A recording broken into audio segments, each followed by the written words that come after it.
went to 2 conventions today and to work. So first thing this morning, I got to go in, work on a patient. As soon as I'm done, I go, dishes are done, man. And then you know what? I go meet Keith Coogan and get a dish to Kevin. The dishes are done, man. Yeah! I use that phrase every single day of my life.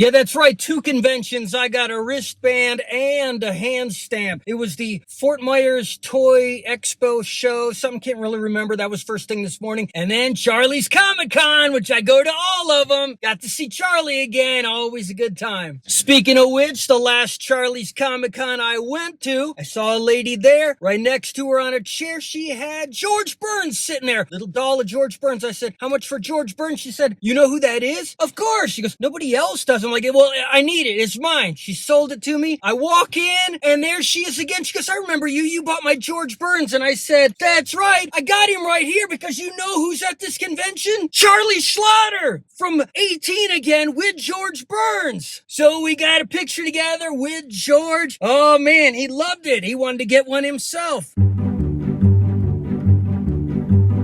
I'm so glad I brought this DVD cover because he had nothing from the movie to sign. So, it's luck because he does a lot of voice work now. And that's why I had to get this. He did the voice of E.T. You know, I have a gigantic E.T. collection. He did the voice of him in that new reunion thing they did for the Super Bowl. I love that. And then you know who else was here? Tim Jacobus. I think that's how his name is pronounced. Okay, I was too old for this. My daughter was too young for this. But this was ubiquitous with our culture. Goosebumps. This is book number 1 in original first printing. The artist here, Tim Jacobus, he painted every single cover and he was here. So he signed the book to me and he had lots of awesome prints. I got this one. Hope the glare isn't too much, but man, that just looked great. I wanted that. And then he had original artwork. You can't pass up original artwork when it's in an affordable price from a legendary artist. And I like this one. So that was cool. Got that too. Speaking of original art, last time I was at one of these Charlie Comic Cons, I got all the comics from all the local guys, and one of them, he had original art based on one of his comics. Here it is. Got the original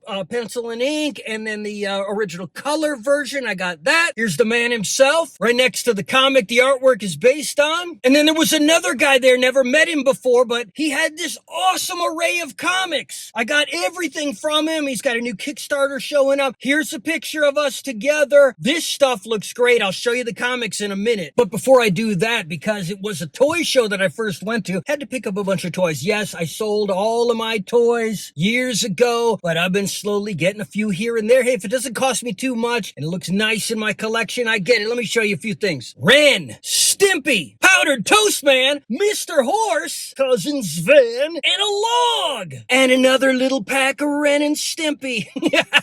But check this out. They had the Darth Vader collector case that I had as a kid. Why would I want this now? Because I have a huge Darth Vader collection. This is going to go great with it. But he couldn't let me walk away with just that. He had the original 1978 collector case, and I didn't have this. I had no nostalgic attachment to it. I didn't want to spend any more money, but he said, look, you can have it along with everything else inside for real cheap. And it was real cheap because let me show you what's inside. Holy cow. It is the original vintage Kenner figures. Each one of these would have cost double what he charged me for all of it with the case.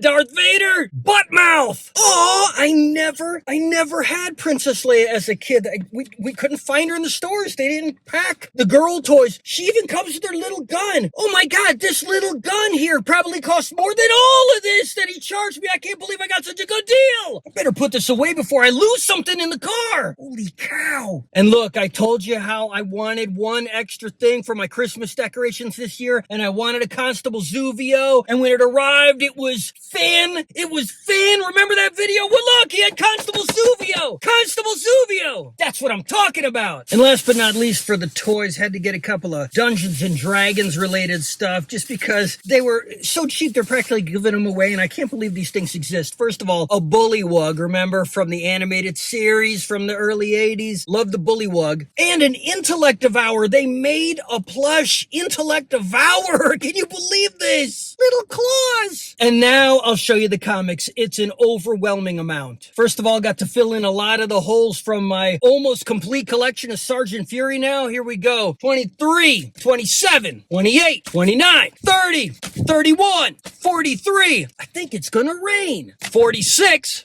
and 50. And look, I got a bunch of old Thors. 137, 142, 144, and 147. I got a couple of old ones too. These fill some holes. An old Charlton Phantom comic. Look, it's got a purple ape on the cover. A purple ape. Smokey the Bear. Giant-sized Man-Thing 2 and 3. Deathlock the Demolisher. What a cool cover. Couple of Golden Age Felix the Cat. Worlds Unknown, would you know what that is? A Displacer Beast from before they had a Displacer Beast. And an old Avengers issue 32. This fills another hole. And we got a Steranko Shield issue 3. Jack Kirby Black Panther issue 1. The Thing and Ben Grimm. What? They're the same dude. You hear the rain? It started. I got some Khazars. Khazar the Savage. Got lots of Khazars. Filling more holes. Shanna the Savage. Khazar, Claw the Unconquered, issue 1. Strontium Dog, issue 1. You got Star-Lord, Teen Titans in Space, this is an oldie. And the next issue, Aqualad knocks out Robin. Another issue of Mod Wheels. Sergeant Rock, Black Hawk, Atlas, issue 1. Manhunter, Dingbats of Danger Street, The Boy Commandos. That was issue 2. Here's number 1.